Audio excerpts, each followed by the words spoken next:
Hello, everyone. Welcome to another episode of Triangle Offense. I'm Munish.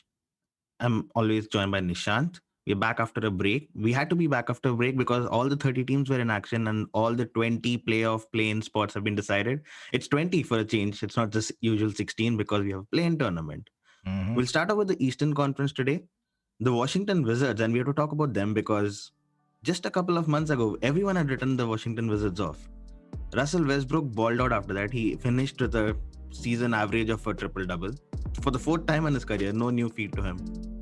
Amazing scenes from the Washington Wizards because I remember there was an article and I was reading yesterday on April 7th, as per the ESPN tracking index, and they gave them a 4% probability of the Washington Wizards making to the play-in tournament. What a turnaround! Do you think the Washington Wizards can go even more further because they have the star power to do it? Westbrook is a former Mm-hmm. MVP. He's not proven himself really in the playoffs, but this is a chance to rewrite his legacy. What do you think? Yeah, he's not been bad in the playoffs either. I think he's had some pretty high profile moments of very poor judgment, and that hasn't changed much by the way. As well as he's been playing, you can still it's mind numbing how atrocious his decision making is sometimes Yeah. in closeout moments, and where players like Bradley Beal, Hachimura, and the rest of them have a lot more presence of mind than Westbrook, but he is the one that gets them there and gets them to a point where it's even close. But that's the one troublesome part. He's not been bad in postseason games as such, but he's had a few. Think of Paul George from last season. Mm-hmm. Like he was pretty spectacular in a bunch of postseason games over the course of his career, but you hit the sideboard in an all-world collapse in a game 7. You're not really going to recover from that. So Westbrook suffers from a bit of that. Can I see them going into the playoffs? Absolutely, because especially now that they've clinched the higher of the play-in ranks, so now they get two cracks at it. Yep. Whether you finish 7th or 8th, you get two cracks at it, and that I don't see them losing two games. One and done, sure, anyone can get knocked out in a one and done. I mean, even if the Lakers were in a one and done, you'd be a little worried. But this is all right. I mean, two games. Uh, they play the Celtics. I'd expect them to make it a close fight, but let's say they lose that game, right? So then they're playing the winners Mm-hmm. of, say, the Pacers versus the Hornets. I think one of two games you'd give them a pretty high probability of winning, and it would be an upset if they don't make the playoffs. That's how I viewed. If they were 9th or 10th, one and done, I wouldn't be so sure with the Wizards, Mm-hmm. because if it's a close game, I still have no faith that they can close it out efficiently. Surprisingly, though, the Wizards are the most informed team in the entire Yeah, league, yeah, not just in the Eastern Conference, the entire league. They won 17 of the yeah. last 23 games. Like I said, Westbrook has been really balling it out, finished with a career average of, I mean, career high in rebounds and assists average. Also got a double in points. Yep. Bradley Beal finished second in the scoring title as well. So amazing team. But looking at the other team, the Boston Celtics, they're on a downward spiral. I mean, Jalen Brown has been ruled out for the season Yep. and they've been losing bunch of games and they finished in the seventh seed. They're the Eastern Conference finalists from last season. What's happening with them? And I'm not so surprised, given that Jalen Brown has gone down as well. They've never really had a solid team playing consistently, right? They've Yeah. had COVID issues, they've had protocol issues, and all of Yeah. that. Marcus Smart was injured for a while. Kemba Walker keeps coming in and out of the team. So not really surprising, but kind of sad to see Celtics in the playing spot. Yeah, I mean they've had a pretty. I can't even say it's rank average. I think it's well below their average. A team that's made it to the conference finals so many times over the last 4 or 5 seasons. Yeah. It's just weird, but I think we spoke about this before, where a lot of people are quick to blame Brad Stevens, but what we should be doing is asking questions of the GM also, because where they stand in the league is one thing, and their play style and all of these are uh, you can kind of hold the coach accountable. But my fundamental question is: last season they did so well, and they did well because of ABC, and they couldn't go all the way because of XYZ. And that XYZ is the same thing even this season. Like there was nothing done to fix that whatsoever. They needed a big guy. All they needed was a big guy, and a hope and a prayer that Kemba Walker is fit. because then they have a backcourt, they have two outstanding wings, they have one of the smartest, no pun intended, defensive players. So you've got Brown, Tatum, Kemba, Marcus Smart. All you need is a big guy. All he needs to do is rim protect, get some rebounds, and that's a team. That's a contender right there. Now, Jalen Brown's injury, nobody could have seen that coming. But did they do anything to plug that hole? Absolutely not. They went from like Enes Kanter to like Tristan Thompson. That's about as much as they've upgraded. And then they shipped out Tice and all of that happened. So they've done nothing to fix literally the only opportunity where they needed to close out a talented player. So they only have themselves to blame. Injury happened very recently, but it wasn't like they were lighting the league up before that either. Despite Brown and Tatum playing particularly well. And they still haven't kind of plugged the void that Gordon Hayward left behind. Neither in talent or skill, nor in that huge cap space exception that they have, which is criminally underutilized. Like in business, the biggest crime is being far away from your target, having budget to spend on marketing, and choosing not to spend it. Like it's been factored in. You're nowhere close to your target, and you choose not to spend on marketing because you're conservative like that. That's kind of what the Celtics have been doing. So it's sad, but they've only got themselves to blame for their predicament right now. Now, the Philadelphia 76ers finished as a top seed and they'll play against the 8th seed, whereas the Brooklyn Nets will play against the 7th seed. Now, as both of these teams, I'd rather play the Boston Celtics than the Washington Wizards. Am I right in assessing that? Because Boston Celtics, yeah, you have Tatum and you can really have a great game, but I wouldn't want to play Westbrook and Beal in the playoffs. Am I right in assessing that? I mean, you would want to avoid the Washington Wizards if given a chance? No, I probably not. I think a lot of teams would want to face the Wizards, if anything, because though they have a lot of pieces on paper, they've not utilized them all that much. It's pretty much been the Russ Westbrook show in their mad run, aided capably well by Bradley Beal scoring. He doesn't do much else these days, but he puts points on the board.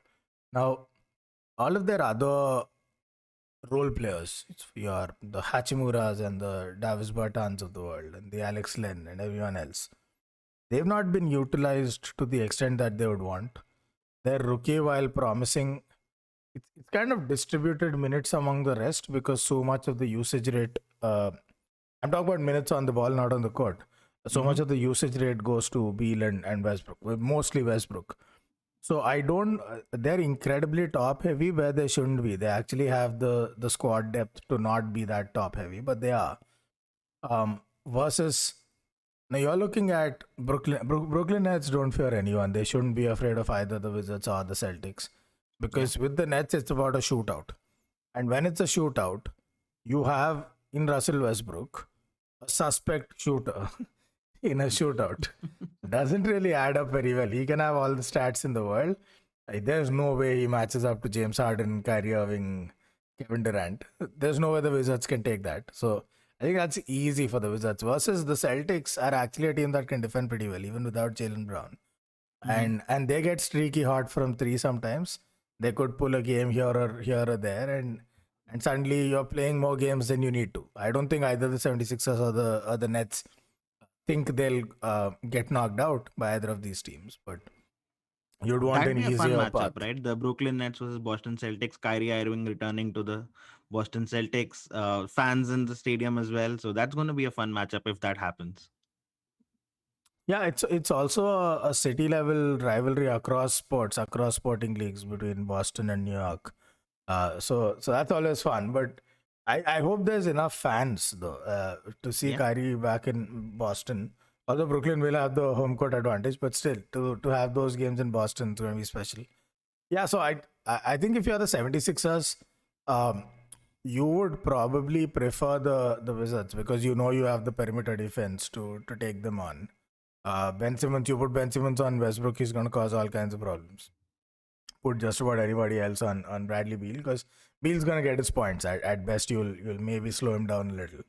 But that's it. That's the end of the story. Whereas 76ers, who've had, unlike the Boston Celtics, a great offseason, they've loaded themselves with shooters all around their stars. Embiid's a stretch big, and right now looking pretty unstoppable. I think both those teams are going to be pretty relaxed about this. In fact, if anything, the trickiest opponent that they could face from the entire Mhm. play-in scenario is actually the Indiana Pacers, because they've got all kinds of weapons now to cause problems. Highly inexperienced, so you never know which way it'll go. But potentially, they're a lot more diverse, and they can hurt you in more ways than one, as opposed to the Celtics and the Wizards. And that's the other matchup I wanted to talk about, the Indiana Pacers and the Charlotte Hornets in the other play-in game. Now, Yeah. Charlotte Hornets must be kicking themselves. They were in eighth spot before the date started, and then a loss to Washington Wizards pushed them not just to ninth, pushed them to 10. Not that it makes much of a difference now, but they had the chance to be in eighth spot. They were there Mm. for almost the entirety of the season. Yeah. I think that small phase where LaMelo Ball injured now has caused them one spot, which should probably give them two shots at being in a playoff game. Yeah. But where do you see the Charlotte Hornets going from here? Do you think they have the capabilities to upset either the Wizards or the Celtics first if they beat the Pacers? Yeah, so with the Hornets, my logic is kind of the a flipped version of what I was saying for the Wizards. Uh huh. With the Wizards, knowing that they get two cracks at it, I think the probability is very high that one of those games they're going to win and come through. So I was confident there. With the Hornets, it's the other way around. Knowing they only get one crack at it, it's a one and done just to get a shot at getting another one and done. Yeah. So they've got to win back to back. I can see them nicking one game against any of these guys. I think they're good enough on their day to beat any of them. And like the Wizards, you can beat the Celtics. But I think in a 1-to-1 matchup and not over the length of a regular season, I think they're overmatched as of now. They've got a lot of talent, but they've got Hayward out injured, which is the other injury apart from LaMelo that hurt their chances. It was looking really good until then, and Lamelo is great. Rozier is balling out. These guys are. It's a good look that the team has right now. But I think the Pacers, Wizards, Celtics, all of them, if it's a one-on-one, just a one and done kind of situation, have the edge over the Charlotte Hornets. I think all of them do, especially now with Levert playing the way he is. With TJ McConnell and Levert sharing the playmaking load, they're solid defensive. They're pretty spectacular actually defensively. Yeah. I like Levert on defense. I love Miles Turner's rim protection. TJ McConnell is getting steals for fun. Sabonis isn't a slouch either. So I like the Pacers. In fact, that's kind of the dark horse pick for me. I see them probably going through to the playoffs. I think they have it in them to nick. I think they can take the Hornets. Um, if it's the Celtics, I think I think the Wizards will be a slightly trickier matchup for the Pacers. Mm-hmm. But if it's the Celtics, I think they're well set to kind of match the diversity that the Boston team has to offer. But I Yeah. don't see the Hornets making it through. To answer the original question.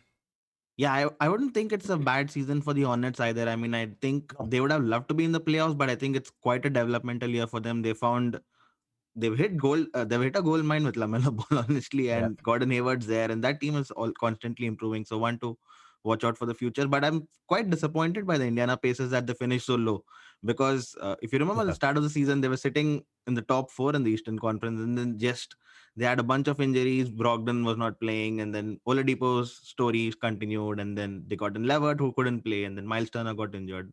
Kind of a disappointing season for the Pacers. I would have Yeah. expected them to be much higher and not just in the ninth spot, not even in the 7 and 8 spots, right? So, but that's a good team as well. Fun matchup always.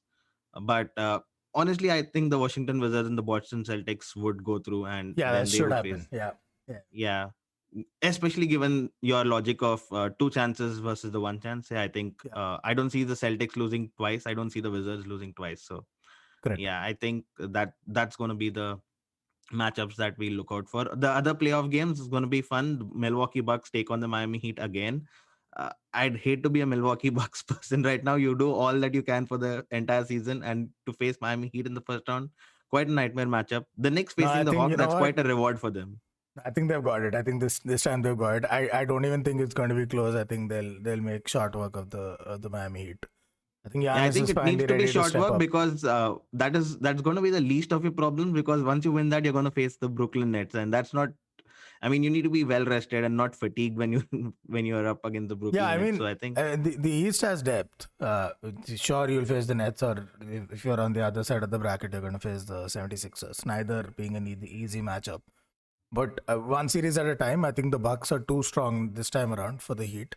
Both Bucks got stronger, Heat got weaker. Giannis is not a three shooter by any stretch, but if they're going to keep daring him to shoot threes, he's going to make some of them. And I think he's added a lot to his low post repertoire with all of those yeah. Kareem style finger rolls and stuff that he didn't do as much before. Giannis is more formidable. Jrue Holiday is an exponential step up. Hopefully Middleton doesn't choke, but I think they're gonna bulldoze past the Miami Heat. I don't think it'll be close. Yeah, and the other game is the Knicks versus the Hawks. Quite a reward for the Knicks for finishing fourth. They get an easier matchup against the Hawks. That's going to be a fun team because Knicks finished as the third best defensive team in the league. The Hawks are an offensive nightmare. They finished the eighth best, I guess, and that's a good matchup to watch because the Knicks have been really the team to. Yeah. I mean, how do you call them? The underrated team who's always been there. It's not like they've just finished fourth, right? They've been consistent throughout the season. Nice team game over there. Julius Randle kind of leads the attack, but then they have Derrick Rose going off of the bench. RJ Barrett has been kind of shining. Bullock has been Finally. doing well. Noel in defense. So it's quite a.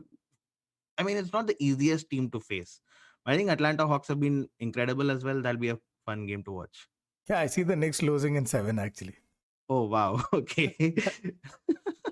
I don't know. Let's see. Well, it'll be a very interesting. It's defense against like rock solid defense against scintillating offense. It's one of those classic playoff matchups. Yeah, and we'll do the detailed matchups once we get approach the playoffs and once the play-in completes. But that's all the time we have for today. I'll catch up tomorrow and we'll do the Western Conference play-in lookout. All right. Cheers, man. Take care. Bye.